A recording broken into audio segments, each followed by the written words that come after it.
I got started in this sport. I've always been involved in a sporty person from a very, very early age. I took up football at the age of 10. Loved it. I realised the value in teamwork. I made a lot of good friends. I liked the feeling of being fit. I've always been a hard worker. I luckily had supportive parents that allowed me to participate in many different sports. You name it, I've tried it.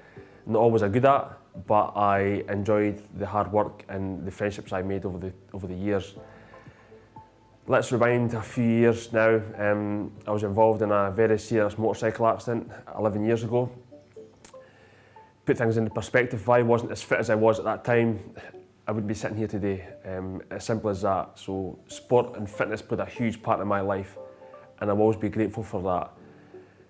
Having sport as a focus allowed me to, helped me a lot in my rehabilitation, gave me a focal point to get back to some form of running during my rehab, and here I am now, sitting chatting to you and answering these questions. It's quite incredible.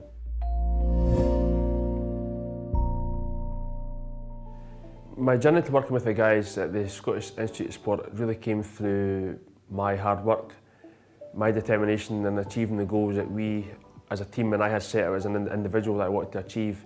Through training hard, working hard, I performed well at London Marathon in 2014, and shortly after that I came onto the books of British Athletics. I joined the World Class Performance Programme, and effectively I became a funded athlete. It was something I never thought I would achieve back during my rehabilitation days after my accident. But being on the books of British Athletics got me involved.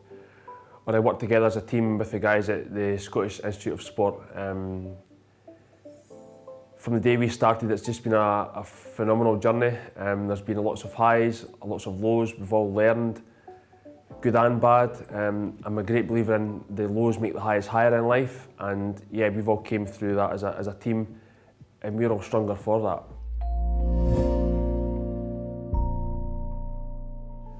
I'm very lucky in the sense that anything over the last 4 or 5 years I've gotten, whether that's been doctor, strength and conditioning, physiologist, nutrition, physio.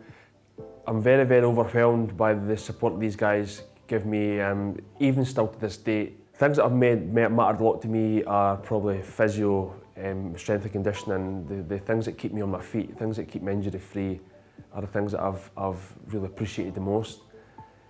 But it's even this. Like I said, I've been involved with SAS for a few years now, and it's very overwhelming. And I forget the support I can get through SAS, and it's mad.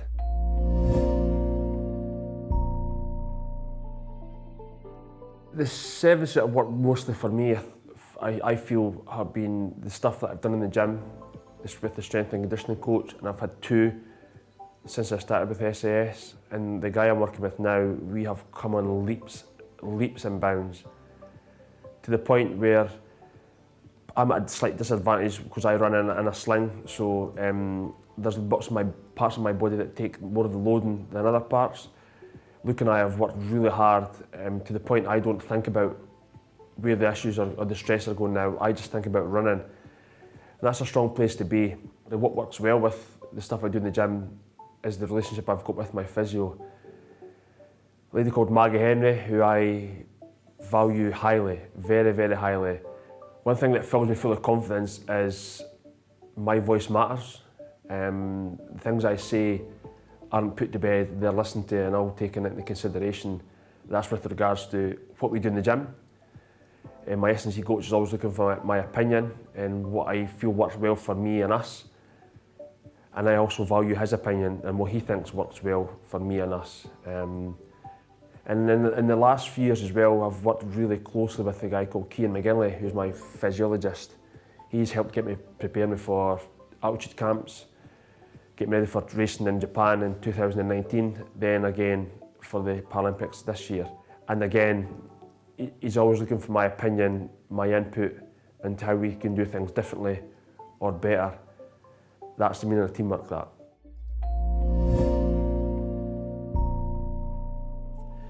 Just before Tokyo, I was having issues with my back, and it turned out I had a stress reaction in my sacrum.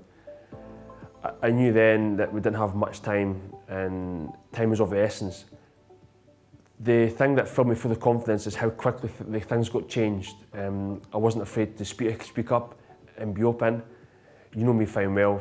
I struggled. I felt like I was complaining, and I struggled to do that. But I knew by opening up and voicing my concerns that went a long way. And within a day, Maggie Henry was on the phone to me, and then I got sorted out. And yeah, I'm now seeing Maggie, and I'll see her all the time now. That's a good example of how things can be delivered differently and better, all in one question. I suppose I could be kind of different in the sense that I've got a relationship with Ron, my coach, and a separate relationship with the guys at SAS. I suppose I'm the one in the middle who relays information to Ron and to the guys at SAS, but never have they really overlapped.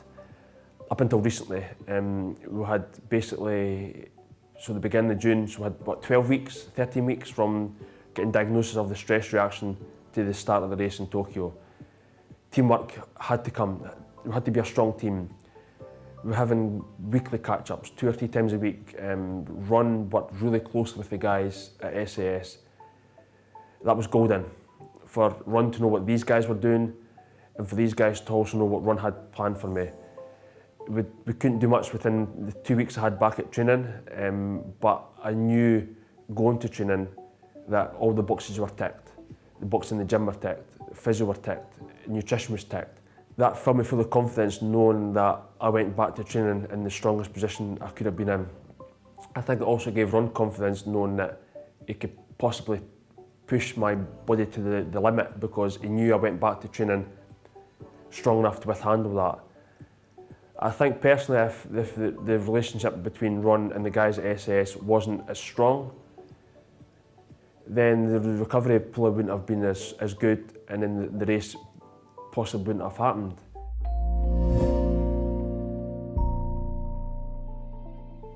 As a runner, it's down to performance. In order for me to train hard and train well, I've got to feel good and feel well, and that all comes from the guys at SAS.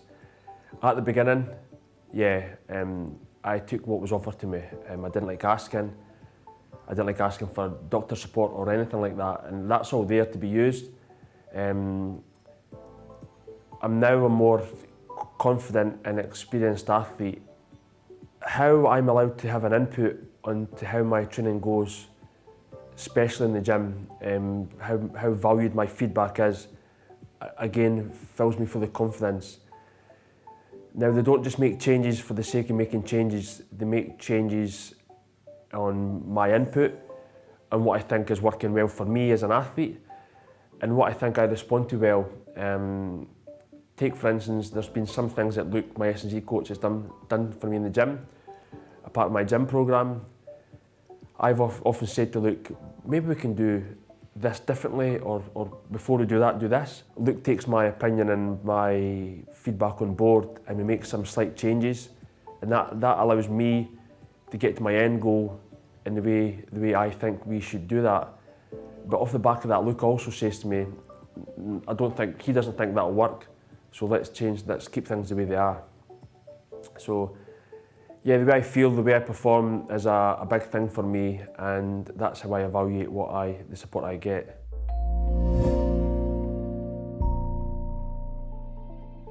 The support service, the greatest impact for me is definitely, without question, being the stuff I've done in the gym with S&C and the relationship I've got with the physio. Keep my body healthy, strong as a marathon runner is vital. And it gives me confidence knowing I'm going to lace up my shoes every morning, every night, knowing that if anything does crop up, I can phone Maggie and I'm seen within a day, 2 days. Luke and I tend to change things in the gym according to how I'm feeling. So if I'm feeling good, we'll keep things the same as they are. If I'm feeling tired and things are an effort, then we'll ease back. So yeah, we've covered a lot of ground, but these are the guys that I value the most, certainly.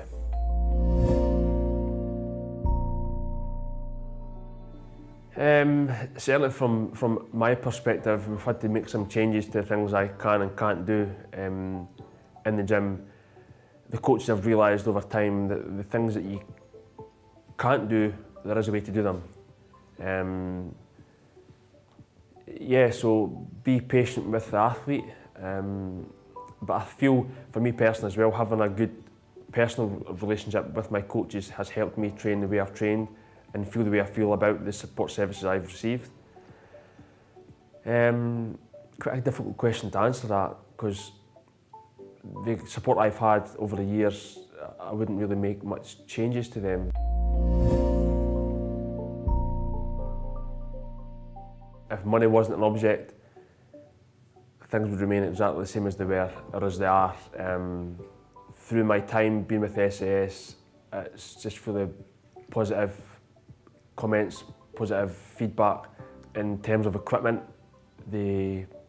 all I rely on is a good pair of running shoes and my running sling I get from a guy in America.